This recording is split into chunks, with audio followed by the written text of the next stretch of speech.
What's going on, guys? Today I'm going to be reviewing the Hantek 1008C digital storage oscilloscope from Amazon. I paid about $100 for this kit, and I'm going to show you what all it came with. First of all, the outside case that houses the oscilloscope is like a hard plastic clamshell. It's got a fabric cover on it. So you got your logo there. It's held together by a zipper. Pops the halves open. See here we've got our DSO oscilloscope. Someone has distastefully placed a picoscope sticker over the Hantek emblem, but that's basically what you got here. There's a little bit of information on the back, the serial number, and then the software download user guide, QR code. You've got your channels on this side, 1 through 6.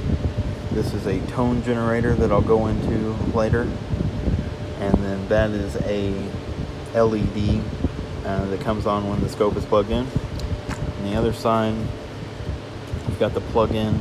It's USB-A that goes to your laptop, and then this is your other 2 channels, your 7 and 8.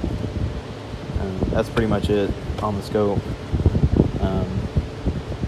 And then inside the box, we've got the lead that came with it, the style of lead. It's got 2 alligator clips for your ground and your positive connection on what you're measuring, and then your BNC end that goes on the scope, plugs in on the scope.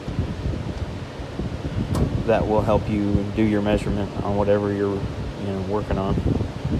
It also came with a amp probe that's used for measuring ignition waveforms. You ground this clamp to the engine block and then wrap this one around like a spark plug wire, and it will measure the current flowing through it and give you an ignition waveform. You'll have to get a printer cable for it, which is what runs the scope, sends the data to the computer, and actually powers the scope. So it's a USB-A to USB 2.0, so it'll run from there on the scope to your laptop. I got this one off of Amazon. It was like $7 or $8. Pretty cheap, not too bad. And then I got this right here, which is a different style of lead. It's the same BNC male connection that goes to the scope, but instead of having alligator clips, it has what are called banana connectors.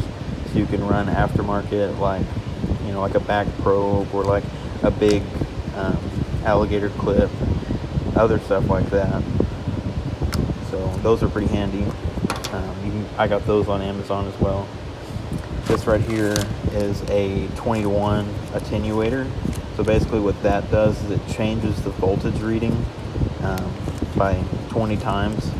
So you can measure much higher voltage than the scope is actually supposed to measure. I'm not sure on the exact number that the scope is rated for, but this basically multiplies it by 20, which is pretty cool. It's good for measuring like high voltage stuff like secondary ignition. You basically have to have that to do a secondary ignition test.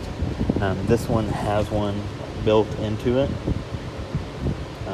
We'll go into how to use it later, but I'm going to get this set up on this car, and we'll talk about it again here in a second.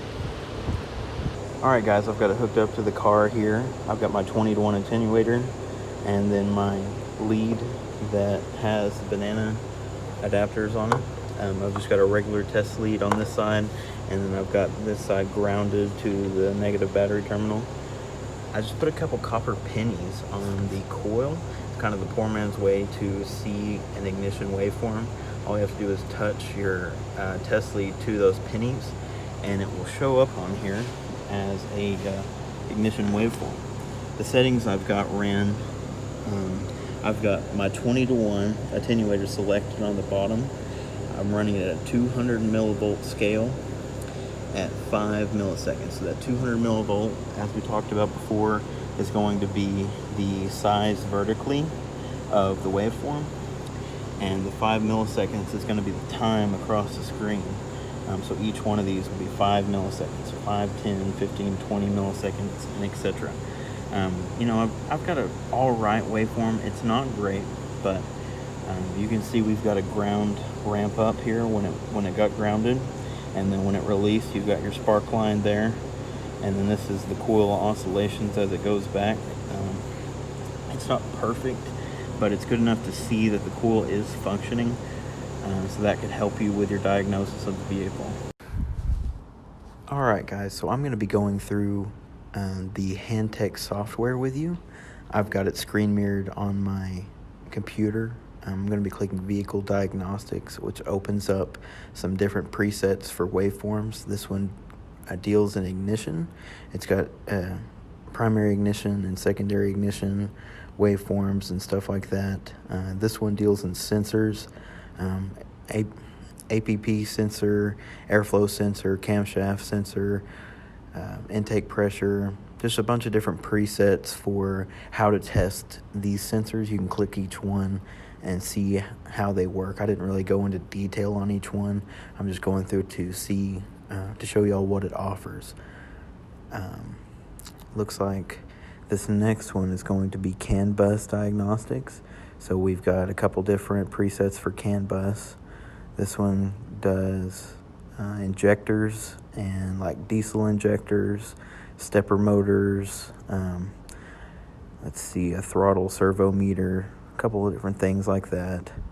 This is some other injectors for gas and diesel. This is starting and charging circuits, and it actually has a relative compression in that last one. Alright, I've got my square wave generator hooked up on my scope. I've got it turned on now, and I'm going to be messing with the settings. Right now I'm changing the time scale settings to make a different amount of square waves appear on the screen at the same time. You can see I've got a bunch there, and I eventually get it back down to 1 millisecond per division. Then I'm going to be messing with the voltage scale. That's 5 volts there, makes it real short. Then I'm going to jump it to 2 volts, and then I'll make it a little bit taller, 1 volt, and then 500 millivolts will fill up the screen. I've settled on 2 volts, and basically that's just going to change how much you see at a time to help you diagnose the vehicle you're working on. That's pretty much it on the voltage scale settings. There's a lot more to it than what I've said, but this is a brief overview of how that voltage scale and time scale works. Alright guys, I'm back in front of my computer here just to talk a little bit about what I think about the scope. I think it's a great entry-level scope for a technician who's just getting into it. It will work for small tasks that you give it, like ignition waveforms, cam sensor testing, injector waveforms, stuff like that. Just little diagnosis stuff that you've got to do on a day-to-day basis. This is going to work great for that.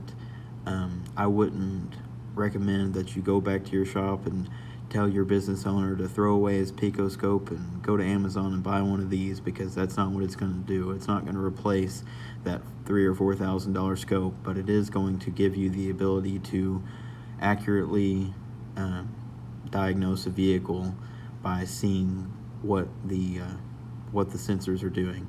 I think it's going to work well enough to be a good tool to have in your toolbox, but it's not the end-all be-all. There are some little quirks that you have to work out, and some things don't work right every time, but once you get used to the software and how to set up the scope correctly, it's not super difficult to get an accurate waveform to be able to diagnose the vehicle correctly.